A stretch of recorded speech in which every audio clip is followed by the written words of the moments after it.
সালমান শাহের সাথে যখন কাজ করেছেন আপনি, ওই সময়ের কি কোনো স্মৃতি আমাদের সাথে শেয়ার করতে পারেন?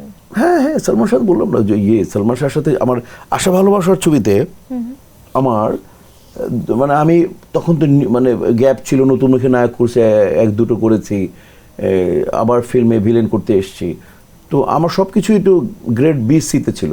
আর সালমান শাহ সুপারস্টার তখন, ওর বন্ধু ডন সুপারস্টার তখন বা স্টার তখন, ওরা এক জায়গায় থাকতো, আমাদেরকে আর একটু বিলো স্ট্যান্ডার্ড জায়গায় রাখা হতো।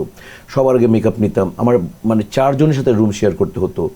আর ওটা ওই যে রাঙামাটিতে ছিল, বান্দরবন রাঙামাটিতে ছিল, ওদের পর্যটন মেইন উপরে হোটেল, আর আমাদের নিচে ছিল।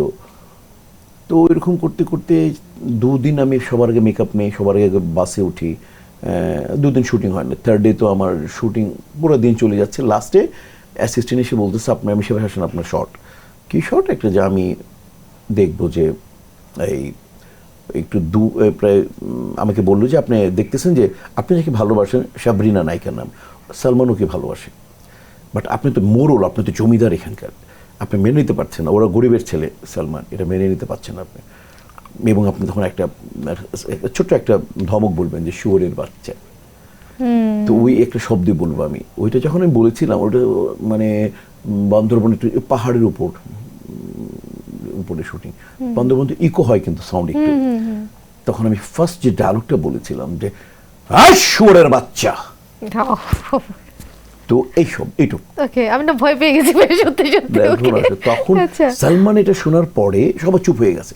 সালমান নাকি ডনকে বলেছিল যে সাবধান হয়ে যায়, ও লিড করবে ইন্ডাস্ট্রি, ইনি লিড করবে, আমি সালমান বলে দিলাম। ও কমেন্টস করেছিল ফার্স্ট, এবং তারপরে এরপরে সালমানের সাথে আবার যখন শুটিং আরম্ভ হলো, সালমানের সাথে ফাইট ছিল, আমি সালমানের আমি তখন ব্যালেন্স পারতাম না, সালমান এখানে লাগিয়ে দিই, সালমান 2 দিন রুমে বসা, এই জায়গাটা মানে ও তো খুব মানে রেড ছিল, ব্লু হয়ে গেছিলো ওর এই জায়গাটা। এই আমি তো ভাবছি আমার বুঝি, এখন ডিরেক্টর বলে তোমার ভাই গাঠি বোঝকে ঠিক করে গো, আপনি আগে ব্যালেন্স, আগে ফাইট, সেখানে সুপারস্টারকে আপনি ইনজুরি করে দিলেন। তো 2 দিন পরে যখন আমি ওকে দেখতে গেলাম, ও বললো, ও কিন্তু ফাইটের সময় বলছিল মিশাবের দোষ নেই, আমার ব্যালেন্স ঠিক ছিল না, মানে ও কত বড় মনের মানুষ, কত বড় বলছে যে বড় মনে। এবং ওইখানে ফাইট ডিরেক্টর আরমান ভাই ছিলেন, আরমান ভাই উনি বলছেন নো, মিশার দোষ নাই, ও খুব সুন্দর শট দিত, রিয়াকশন ফাইটের, ও একটু সামনে চলে আসছিল। আর আমি তখন এত ব্যালেন্স জানতাম না, তখন যে মনিটরে বা রিহার্সালে যা করছে তাই করছে, কিন্তু যখন শট আরম্ভ হয় তখন ইমোশনালি মানুষ একটু কাছে আসে, চলে আসে, একটু পিছিয়ে যায়। তো এখন তো এক্সপার্ট, আমরা তখন এক্সপার্ট হয়ে গেলাম, তখন ব্যালেন্সটা আসে নাই, মারলাম ওর এখানে লাগছে, ও শর্ট দিছে, ঘুরে পড়ে গেছে, এত বড় ফুলে গেছে, দেখার মানে 2 দিন শ্যুট হয়নি বেচারা।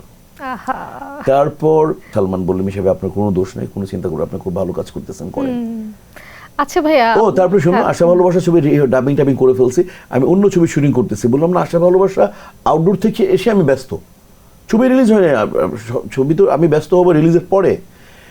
আমি করেইতলা বলে, আমাদের করেইতলা এনক্লাইম্যাক্স হতো, পিছন থেকে জড়াই এভাবে ধরছে সালমান, ধরে বলতেছে আমরা ঢাকায় ভাষায় কথা বলতাম, আমাদের যে আমি সেটা না বলি নর্মাল ভাষায় কথা বলছি, মিয়া ভাই আপনি লেখা রাখেন, আশা ভালোবাসা রিলিজ হলে আপনি সুপারস্টার, আপনার স্টার, ছবি চলবে কিনা আমি জানি না, আমি সালমান বলতেছি আপনি স্টার, তাই হয়েছে। স্ট্রবেরি সুপার ডটেড ও ক্লাসিক ভ্যারিয়েন্ট সেন্সেশন, জাগুক শিহরণ।